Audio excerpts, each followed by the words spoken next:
सहराए अरब के वो कदीम बशिंदे जिन्होंने सबा नामी जन्नत नज़ीर बस्ती को आबाद किया था। कौमे सबा जिन्हें अल्लाह ने बेशुमार नेमतों से नवाजा था, लेकिन उन्होंने ऐसा कौन सा जुर्म किया था कि सिर्फ एक अदना से चूहे ने एक अजीम बस्ती को तबाह बर्बाद कर दिया था। कौमे सबा कौन थे और उनका अंजाम क्या हुआ?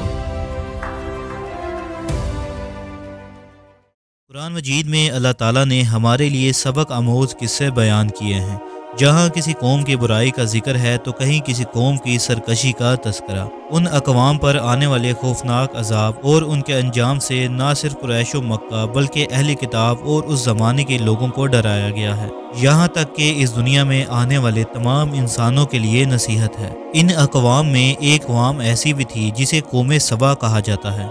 तारीख के मुताबिक सबा जनूबी अरब के एक बहुत बड़ी कौम का नाम था। कदीम ज़माने से ही पूरी दुनिया में अरब की इस कौम को काफ़ी शोहरत हासिल थी। 2000 साल कबल असूरिया और बाइबल की किताबों में भी इस अक़वाम का जिक्र मिलता है जिन्हें साहूम कहा गया है। तारीख को देखते हैं ये मालूम होता है कि इस्लाम के ज़हूर से पहले अरब में बसने वाले अक़वाम को मौरख़ीन 3 तबकों में तकसीम करते हैं, जो कि अरब बैदा, अरब आरबा और अरब मुस्तारबा कहलाते हैं। अलबत्ता कौमे सबा का ताल्लुक अरबों के दूसरे तबके अरब आरबा से था। कौमे सबा को सबा इसलिए कहते हैं क्योंकि इस इलाके को सबा नामी एक शख्स ने आबाद किया था। लिहाजा इब्ने अब्बास बयान करते हैं कि रसूल सल्लल्लाहु अलैहि वसल्लम से सवाल किया गया कि सबा कोई मर्द था या औरत या किसी मुल्क का नाम। आप सल्लल्लाहु अलैहि वसल्लम ने फरमाया सबा एक मर्द था जिसके 10 बेटे थे। उनमें से 6 यमन चले गए थे और 4 शाम चले गए थे। सबा साम बिन नूह के बेटे एहतान की औलाद थे। यही वजह है कि उन लोगों को कहतानी अरब भी कहा जाता था। सबा का असल नाम अब्दुल शम्स था। अहले तारीख ने यह भी लिखा है कि अब्दुल शम्स ने अपने ज़माने में आखिरी नबी की बशारत सुनाई थी और वो एक नेक इंसान था। सबा जनूबी अरब के तमाम कबाइल का जद्दे अमजद था। उसने यमन का मशहूर शहर नात को भी आबाद किया था। इब्ने कसीर में यह भी लिखा है कि सबा बाद में यमन के बादशाहों का लक़ब भी हो गया था और मलका सबा यानी बिल्कीस का ताल्लुक भी इसी सल्तनत से था। कौमे सबा की सल्तनतें एक ज़माने में इतनी ताकतवर हो गई थीं कि मिस्र, शाम, ईरान और हिंद तक के इलाके तक फैल गई थी, जहाँ के खंडरात में इनके निशानात आज भी मौजूद हैं। कौमे सबा का अरूज का ज़माना 1100 कबल अज़ मसीह में है। जब हज़रत दाऊद और सलमान अलैहिस्सलाम की हुकूमत आई तो ये कौम एक मालदार कौम की हैसियत से मशहूर हो चुकी थी। इब्तिदा में ये लोग सूरज की इबादत किया करते थे, लेकिन जब मलका बिल्कीस की हुकूमत आई तो सलमान अलैहिस्सलाम के हाथों कौमे सबा के लोग मुसलमान हो गए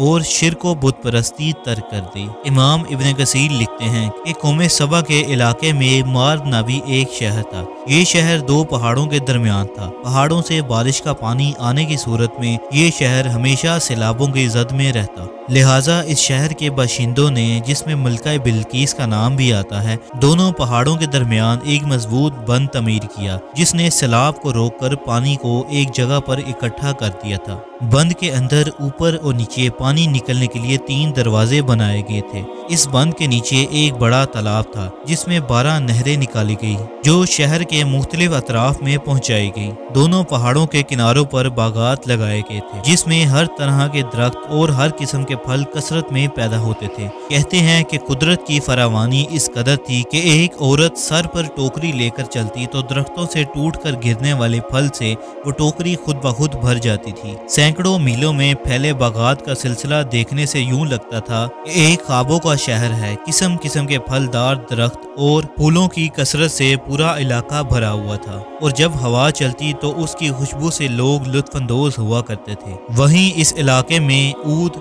अंबर, मश्क, दारचीनी और बेशुमार चीज़ों की पैदावार होती थी। अल्लाह ने इस इलाके को बल्द तैयबा करार दिया था जिसमें सर्दी गर्मी के एतदाल और आबो हवा ऐसी सेहत बख्श के पूरे शहर में मच्छर, मक्खी, सांप और बिच्छू जैसे मोज़ी जानवरों का नामो निशान नहीं था। कहते हैं मलका बिल्कीस से सलमान अलैहिस्सलाम का रिश्ता हो जाने के बाद कौमे सबा एक लंबे अरसे तक तौहीद पर गामजन रही, मगर बाद में उन्होंने बगावत और सरकशी शुरू कर दी। वो लोग काफिर हो गए गए। उनके अंदर शिर्क व बुत परस्ती का जोर हो गया। उन्होंने चांद देवता और सूरज देवता और इस तरह के बहुत सारे बातिल देवताओं की पूजा शुरू कर दी थी। न सिर्फ शिर्क व बुत परस्ती बल्कि कौमे सबा के लोग नहायत ऐश पसंद और अल्लाह के नाशुक्रे बन गए थे और मालो दौलत के नशे में चूर हो चुके थे। वो खुदा की याद से गाफिल हो गए। इतनी सारी नेमतों और राहतों के बावजूद वो अल्लाह को भूल चुके थे और दुनिया के दिल फरेबियों में ही मस्त हो गए। कौमे सबा के लोग असराफ करने लगे थे और खुदा की दी हुई नेमतों को बर्बाद करने लगे थे। हालत ये थी कि ये लोग खालस गंदम की बनी हुई रोटियों से बच्चों के बदन की गंदगी साफ किया करते थे।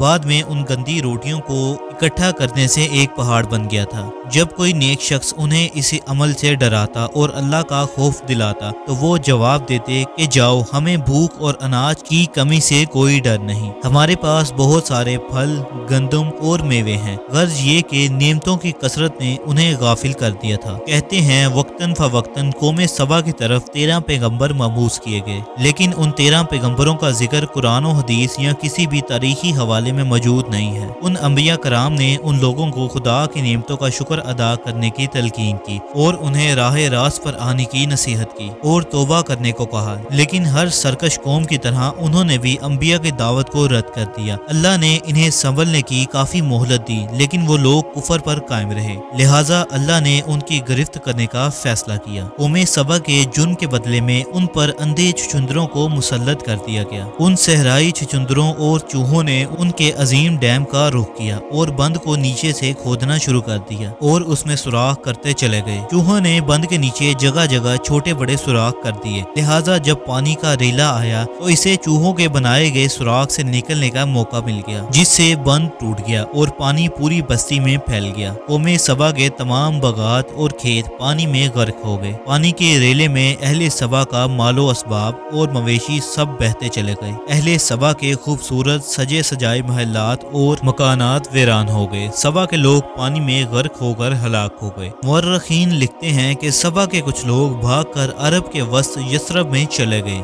ये वो कबीला था जिन्होंने बाद में मदीना शहर को आबाद किया और उनका जद्दे अमजद अमर बिन आमर नामी शख्स था। नेमतों की कसरत ने कौमे सबा को शुक्र करने के बजाय हर धर्म और खुदा की याद से गाफिल कर दिया था, जिसके नतीजे में उन्हें तबाह कर डाला गया। ये सजा उनके अपने ही अमाल का बदला था जो उन्होंने किए थे। इस तरह अल्लाह के अजाब ने इस कौम को इंतहाई अरूज से गिराकर उस गड्ढे में फेंक दिया जहां से फिर कोई मगलूब कौम कभी खड़ी नहीं हो सकती।